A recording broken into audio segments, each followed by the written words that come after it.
Hello there. Good morning, good afternoon, good evening, wherever you are.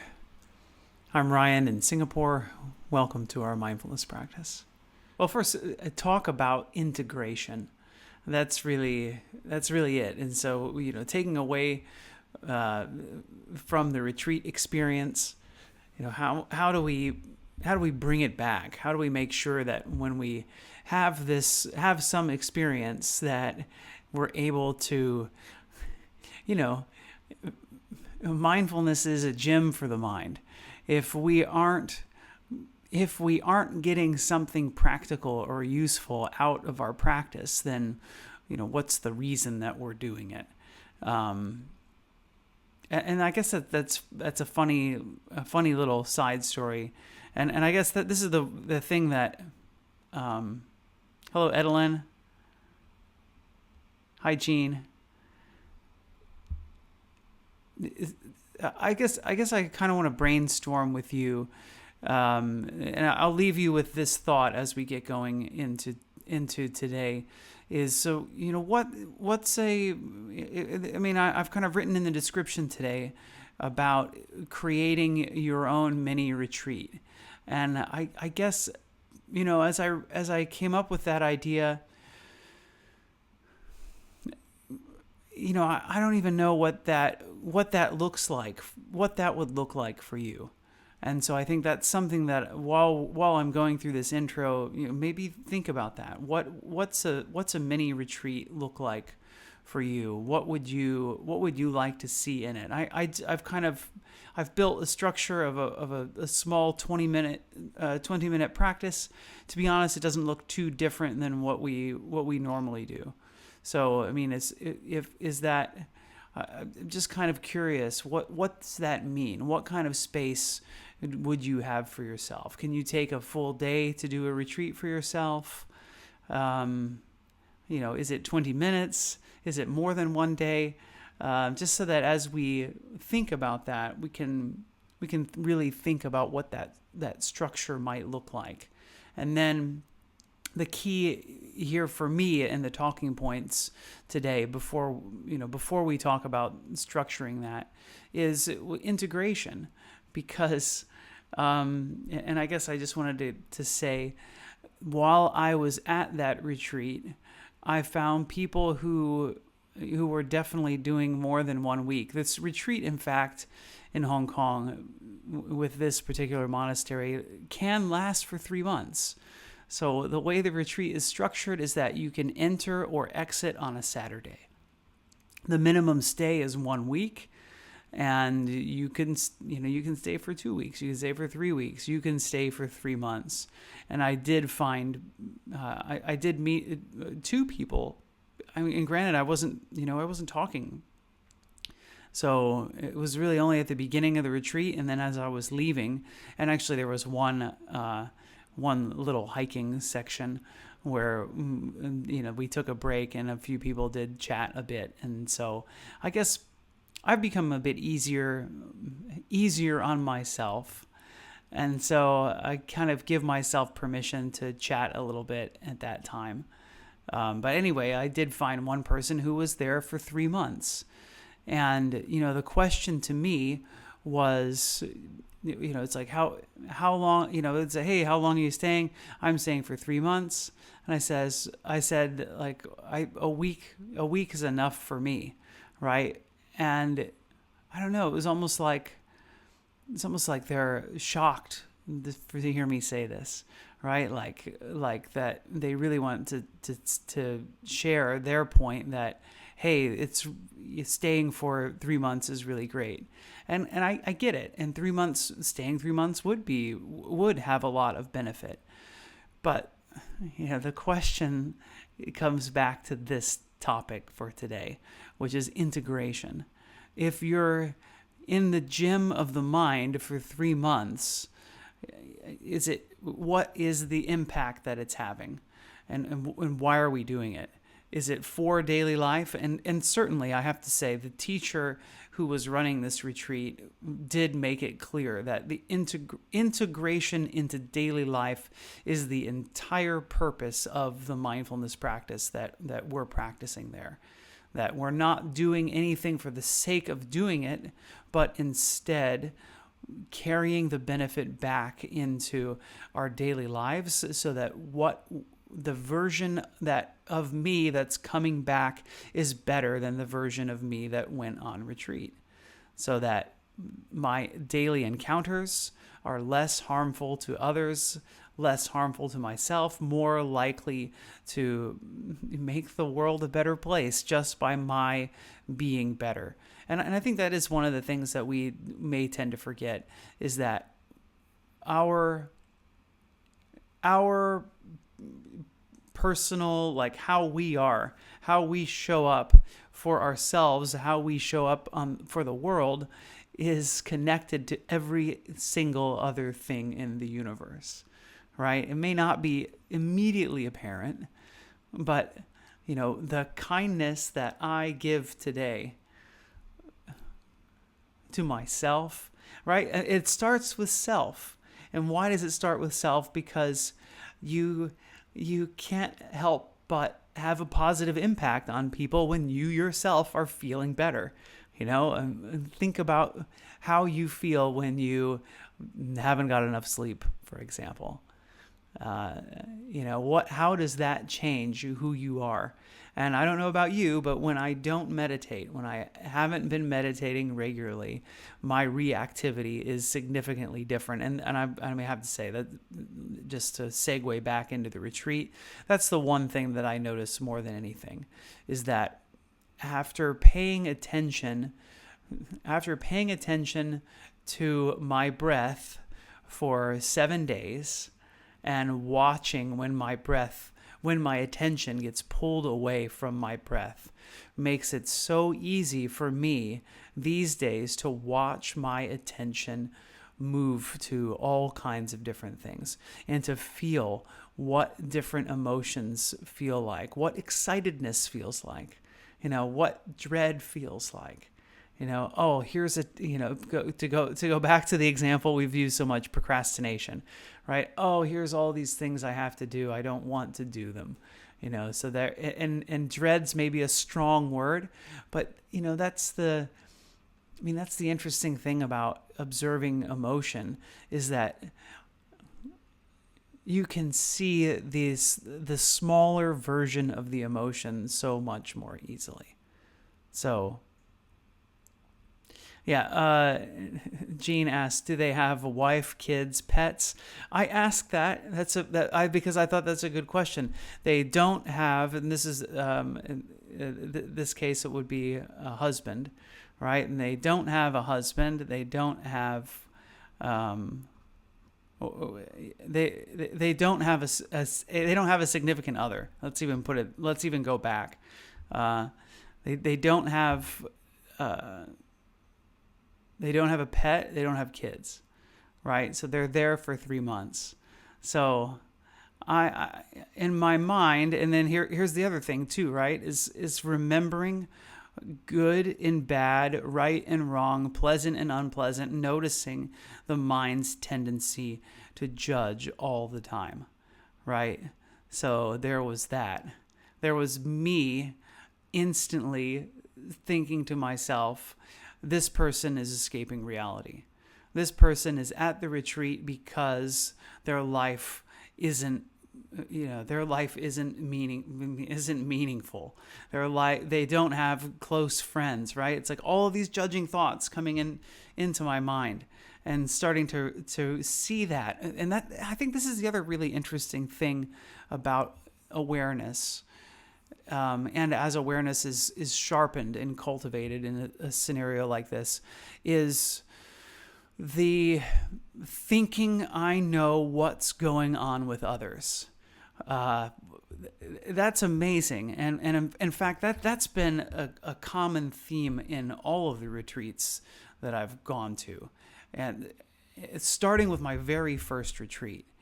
Thinking that I know what's best for other people. Like, I'm concerned that this noise, like, hey, I'm a good meditator, right? That's the first judgment that I give to myself. Hey, I'm a strong meditator. I can handle this, but those beginner meditators who are here in the retreat, they can't handle listening to these people talk. Like, that's disrupting their practice, right? So thinking I'm knowing what's best for everybody else because I'm like copying the version of me onto others, and making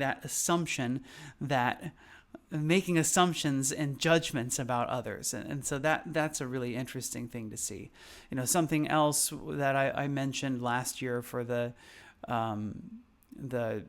John Kabat-Zinn retreat was when John Kabat-Zinn started to talk about his obviously liberal point of view, right? And so that was, and I remember I after the retreat was over, I had a Zoom call with Will Kabat-Zinn, who was co-leading the retreat with John, and expressing my concern, like, hey, like, that's a room of 200 people, Will. Like, there must be, you think there are 0 Trump supporters in this room of 200 people, and here your dad is going off talking about this, right? And that was Will's advice to me, is like, he said, what about you, right? How do you feel, right? Don't worry about what you think everybody else might be feeling. How do you feel? What's going on with you about this? And I went, wow, that's what a profound shift to think about it from that perspective. So I guess I wanted to share that because I think it's so common for us to think we know what's best for everybody else. And I just want to remind you to keep your experience to you, because you don't know what's best for everybody else. You can, I'm not saying don't have any, well, I mean, this is the thing too, is there's so much that we can communicate to others without directly giving advice, right? Just and if people aren't paying attention, then there's not a whole lot that we can do. Saying things, putting things in your face isn't necessarily the way to get people to notice. In fact, it often has the opposite effect. Let me tell you all about my political view, right? I'm going to tell you how right I am, how everything that I think is right, and everything that you think, well, as long as you agree with me, then you're right too, right? I mean, that's super typical. And what's that tend to do is it doesn't build bridges. It doesn't help people see eye to eye. It doesn't help people see our common humanity. What it does is actually create barriers and make the possibility for true change and true connection, right? And that's the other thing too, is that it's that assumption that I am right. The assumption that I know, which really, I know what's right. I know what's wrong. And this really goes against the concept of beginner's mind. How much you don't know. I mean, you won't know. You don't know how much you don't know. And ignorance is really one of in Buddhism, they're called the 3 defilements, right? As ignorance, greed, and anger. That's one of them. Is we just don't know what we don't know, and trying to prescribe for others what we think is right, it just isn't going to create more disconnection than connection. Hi, Robin. Yeah, it was. So Rachel asked, it wasn't a silent retreat. It was, but we had like 2 moments. There were like basically the beginning of there were 3 moments: the beginning of the retreat, the end of the retreat. Although that means some people, oops, here comes the balloons. I mean, some people were staying on for a few more weeks. So the beginning of the retreat, the end of the retreat, and then there was a hike to the Big Buddha on Lantau Island. So our monastery was actually quite close to the Big Buddha. So we took like a hour and a half hike to get up to the Big Buddha, and we had ice cream or drink or whatever, and chit chatted for a little while. So, that's something that I noticed about me in retreat, is that tendency to judge others, and I'd love, if you've gone on retreat, I'd love to hear your experience with that, because it's not, and it's not just this lady who's been staying for 3 months, or there was another woman who's staying for a month, and she also doesn't have a spouse or children. So, it's just seeing my mind immediately jump to assumptions about that person. Then there was another person who was sitting next to me in all the meditation sessions. And what was interesting was how he knew. So we did a ton of chanting. That was something new about this retreat, was that lots of chanting. The chanting, it was like more than maybe 2 to 2.5 hours a day of chanting, which it was quite tiring. What I found interesting about this guy next to me is that he knew all the words to the chants, right? Like, he didn't have to look in the chanting book. Like, he had it all memorized. And so that led me to believe, I'm like, this guy is really into this. Like, he knows, he knows this so well. But as I observed him, the way that he moved, the way that he did things, it was noisy, it was quick, it was careless, it wasn't mindful, right? And to see my mind making all kinds of assumptions and judgments about him because of just watching how he moved, listening to him chant, and then watching him move, and seeing the difference between the difference between these two things. It was really interesting to watch and he is another person staying for 3 months. He had come in from New York, and so he was staying for 3 months, and I just thought, wow, how interesting. So I gave him my contact information afterwards. He asked for it as I was leaving, and I'm very curious after 3 months is over to hear from him and what that's going to be like. So yeah, that's it. I've got a bunch of notes here that I was going to talk about today, and I haven't talked about any of them because I don't know. I think it's because of integration, and I think I guess that's it. The key thing I wanted to talk about is carrying the retreat home and integration, and I guess those are two really key points. Is one, this watching myself. Watching the judging that I do all the time without knowing it, right? Seeing the judgment of others that happens that I don't have control over. And then that during retreat becomes much more obvious, that I'm always using myself as the template and looking at others and going, why isn't she like this? Why isn't he doing this? Here's my assumption. Look, this person is like this. Here's what this person needs if they just had some of this. And by the way, my mind went there as well. As I was meditating, I'm like, oh man, it's like day 3. I'm like, man, this is my mother-in-law. Like, all of her problems would be solved if she just came on this meditation retreat. Wow, this is the one retreat that my wife can actually do, right? Like, thoughts like this showing up as well. And it's just like, and it just feels so right in the middle of the retreat. It just feels like this is the right, this is the right thinking, right? Like that. Wow, I know so well what's going to be best for all of these other people. So I guess these are kind of the two key, there are plenty of takeaways, but the two key ones that I want to talk about today is that judging of others, that, assuming what's right for me is right for everybody, that most of us tend to do often. And then bringing that that depth of awareness, that added awareness, noticing that those, it's just easier to notice emotions before they get carried away. I mean, we've talked about this a lot, though. I mean, this happens a lot when we meditate regularly, but when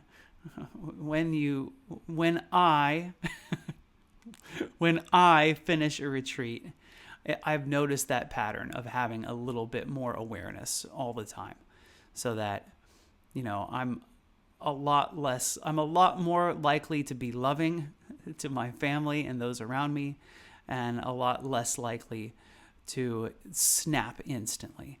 That I do have those moments. And in fact, I did have a moment yesterday where I got upset in a moment at one of my kids, and after just maybe 5 seconds afterwards, I noticed that I was doing it, and then that was enough to help me stop it. So that's the topic for today. I was asking about what a mini retreat might look like. But let's just go ahead and get into today's practice. I mean, that was kind of the topic for today. But, I think the key is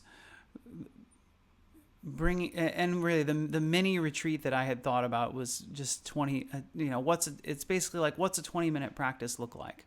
And so, what does a mini retreat look like for you? And I'll just we'll do it today in our meditation practice. But also focusing on afterwards. Every time we meditate, what's the next thing that we can do? So get comfortable. I'm going to we'll get started here shortly.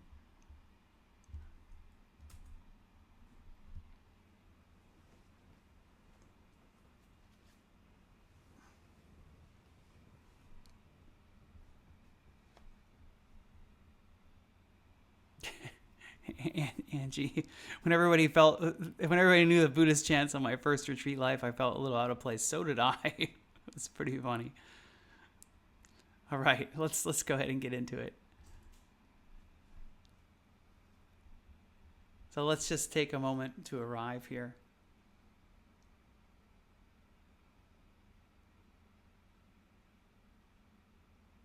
Notice gravity pulling down on the body. Feeling in the spine, feeling in the shoulders, feeling in the neck and head.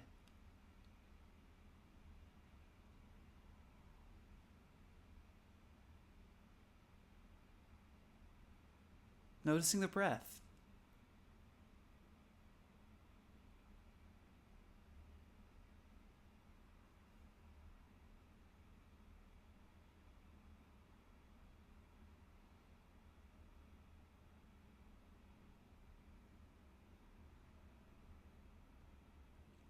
And so let's just take a moment to observe the breath. And what we might notice is that the breath sometimes naturally tends to be a bit shallow. And, especially me, it's 5:45 in the morning right now. So I notice my breath, my diaphragm is a bit tight. Let's take a few deeper breaths together to just kind of loosen up this area. So breathing in deeply, see if you can make it to a count of 5.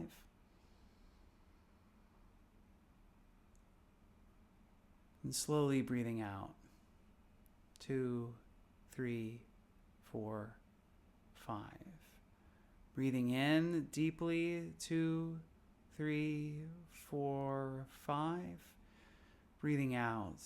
2, 3, 4, 5. Breathing in. 2, 3, 4, 5. Breathing out. 2, 3, 4, 5. And now just let your breath return to its natural pace.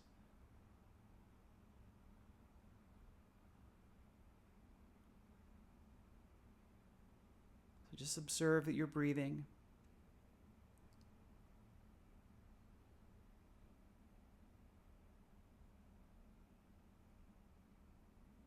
And so let's take a moment to check in. What is here right now? Who is it that's showing up to this meditation? What version of me is here? Is it the more tired version of me? Is it the joyful version of me? Is it the depressed version of me? Is it the anxious version of me? Is it the super energized version of me? Who is it that's here today? And how do you know that's the version of you that's here today? Do you know it because you feel it in your body?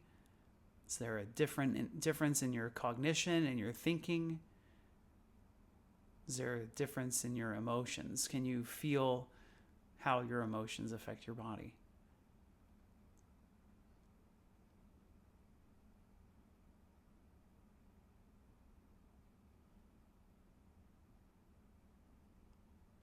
So noticing the face.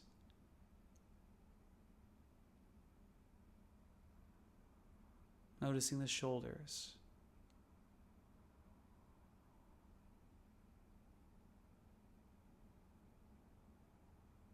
Noticing the back.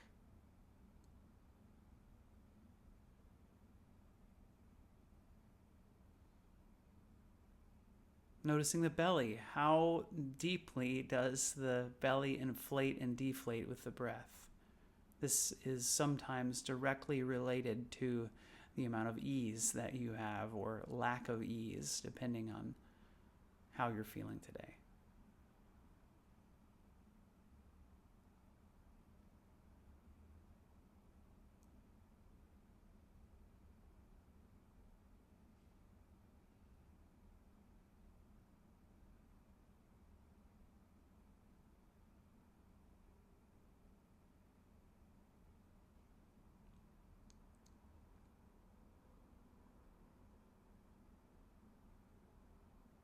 And how's the mind?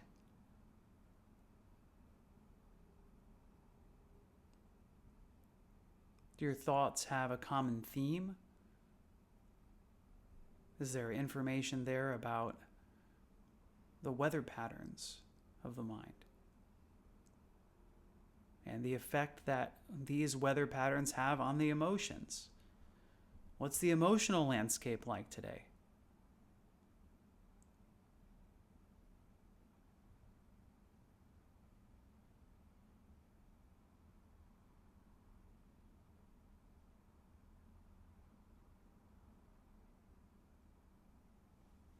And how do the emotions land in the body?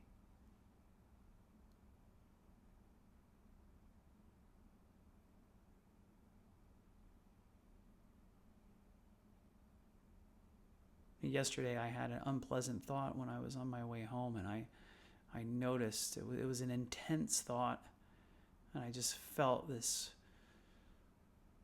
kind of crushing feeling in my stomach. So emotions do show up in the body. So if we practice enough, we can start to notice the most subtle sensations. So as you check in with the body, with the mind, with the emotions, can you see how all three of these things are interlinked?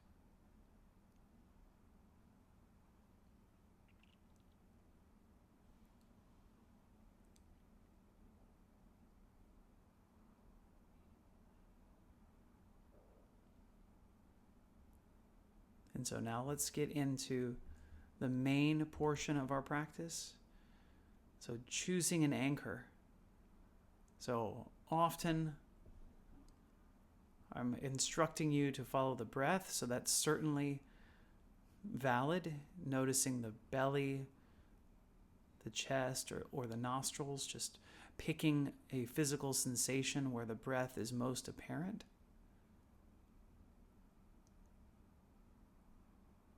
And one thing I noticed on retreat after I had distilled my mind a lot with the breath, I found shifting to sound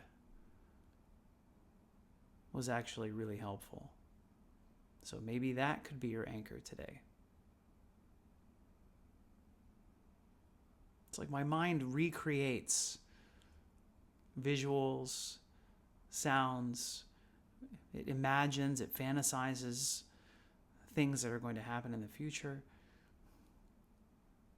What it isn't doing is noticing what's happening now.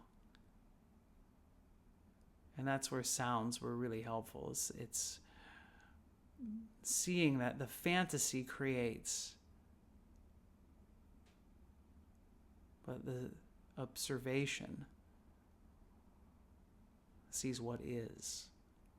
Nothing to create, nothing to fabricate, noticing what's going on now. And sounds can help anchor us into that.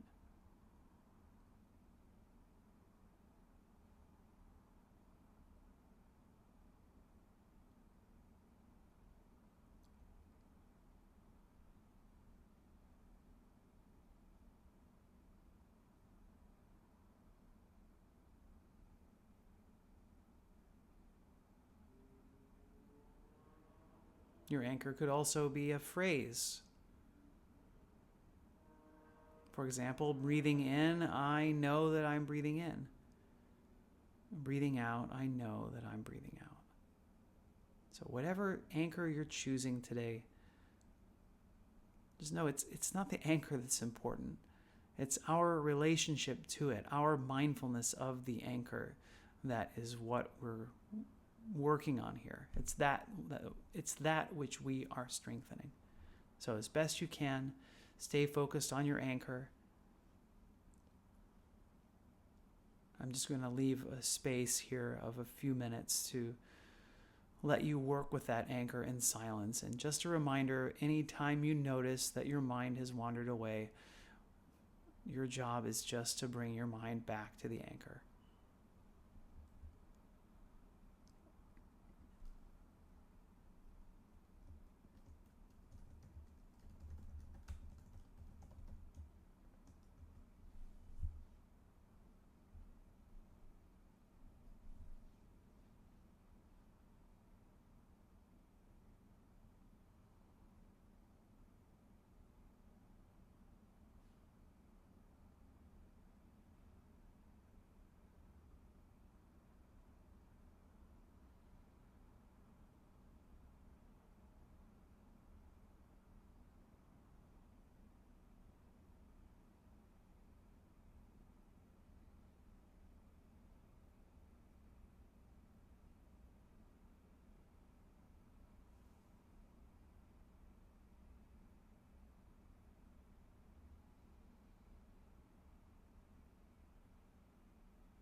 And so we'll start to draw our practice to its close. But before we do, let's just kind of set an intention for the rest of the day. So how do I want to show up in the next hour?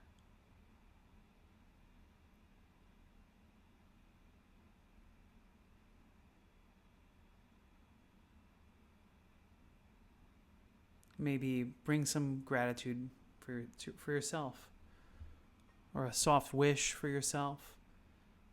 May I, fill in the blank.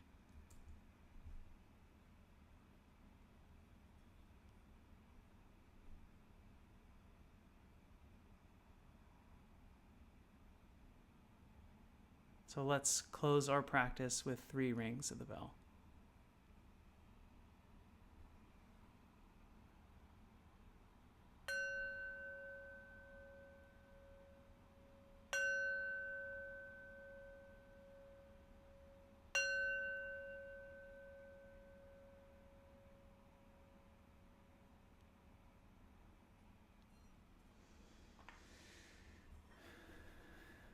All right. Thank you very much.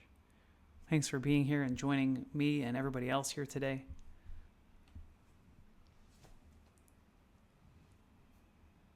How was practice? It's funny as I was, I just see that kind of thinking things should be the way that I see them. I mean, it's a very interesting. It's very interesting to see my mind do that. And another thing is I do often find myself digesting what's happening in my mind by fantasizing about a future conversation that I'm going to have with someone. That shows up all the time in retreat, and to the point that a retreat I had in Thailand a couple years ago, it was like, it was just so bothersome. It was really, really making me, I was feeling really unhappy with seeing that fantasizing happening. It's like always fantasizing about a future conversation instead of being right here. So it's just something that on this retreat, it happened a lot, but I don't know. I've just come to peace with that. That's how it happens. Rachel says I wanted it to go on longer. Yeah, well, this is it, right? That's why we've got tracks to go. Here, I'll put up my my.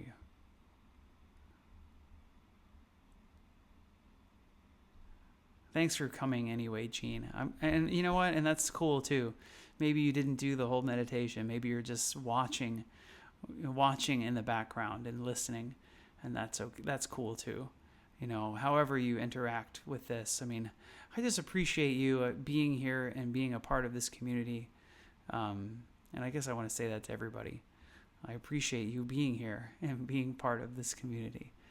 It really is great to be able to share this with everybody. So, my thoughts were all over the place. Let's see what Rachel says here. My thoughts were all over the place, including planning something next year. Fortunately, I noticed that and nipped it in the bud. Good job.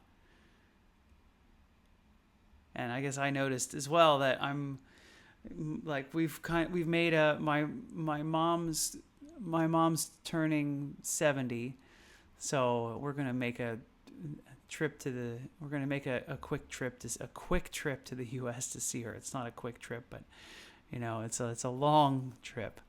But it's a long way to get there, but it's for a relatively short amount of time because the kids have school and everything.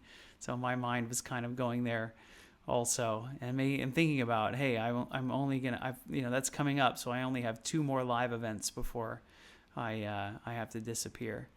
So and head to US. So basically, it's like I've been doing lots of travel these days. But anyway, I'm gonna do 2 more 9 attitudes practices next week. 2 more live events, so you can look out for those. Yeah, I'll miss you too. It's really been I've been away several times now. So, yeah. Anything else before we go? Thanks for being here, Lorraine. Thanks, Devani. I know it's not a quick trip, but it's good. It's going to be nice to see my mom and wish her happy birthday in person. I know that'll mean a lot. I have not scheduled next week's events. I've been debating what to do, and so I'm going to schedule those later today. So you can look out for those. Those will be showing up pretty soon. I'll be away for a week. It is a surprise. It is a surprise. My mom's going to be so surprised when she sees us. So, it'll be a week. There'll be like a Tuesday. I'll miss a Tuesday and a Thursday.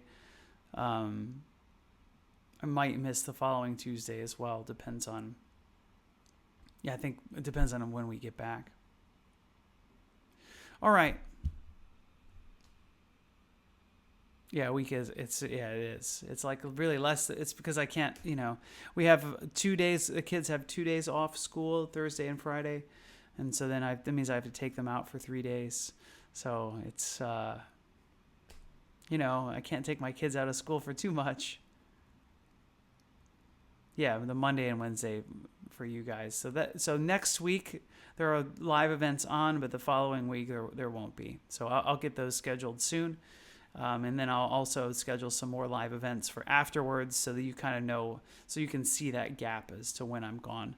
But I've just been kind of thinking after retreat, like what do I want to do for my next live events? All right.